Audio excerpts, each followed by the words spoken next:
और मैं तारीफ करना चाहूंगा यहाँ पे भारतीय क्रिकेटर कुलदीप यादव की। कुलदीप यादव जो है, आप जानते हैं कि इंडिया के स्पिनर हैं और अभी एशिया कप के अंदर जो है वो बड़ी जबरदस्त उन्होंने बॉलिंग भी की, इवन पाकिस्तान के खिलाफ भी बॉलिंग की, और अगर की तो अच्छी बॉलिंग की, आपको तारीफ करनी चाहिए। अब जाहिर बात है हम तो स्पोर्ट्स लविंग कंट्री हैं, और अगर इवन हमारा मुखालिफ भी अच्छी परफॉर्मेंस दिखाता है तो आपको तारीफ करनी चाहिए। कुलदीप ने भी पाकिस्तान की तारीफ की है, पाकिस्तान क्रिकेट टीम की उन्होंने तारीफ की। एक इंटरव्यू वो दे रहे थे तो उसमें उन्होंने कहा कि जब आप अच्छी टीम को हराते हो तो आपको बहुत अच्छा लगता है। उन्होंने बहुत अच्छी क्रिकेट खेली, ऐसा नहीं बोल सकते कि उन्होंने अच्छी क्रिकेट नहीं खेली। ये पाकिस्तान टीम के बारे में बात कर रहे हैं। उन्होंने कहा जब हम 20 रन पर 3 विकेटें गवा बैठे थे तो मैच उनके हक में जा सकता था, लेकिन हमारी टीम ने बेहतरीन कमबैक किया और सबने बराबर का किरदार अदा किया।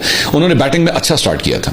ये अच्छी बात है, खुदा का शुक्र है कि ऐसे लोग वहां पे मौजूद हैं, अच्छे क्रिकेटर्स मौजूद हैं जो कम से कम स्पोर्ट्समैन स्पिरिट के साथ जो है वो बात करते हैं, और अगर दूसरी टीम अच्छा परफॉर्म करे तो इनके अंदर इतना दिलगुर्दा है कि कम से कम उसकी तारीफ कर सके।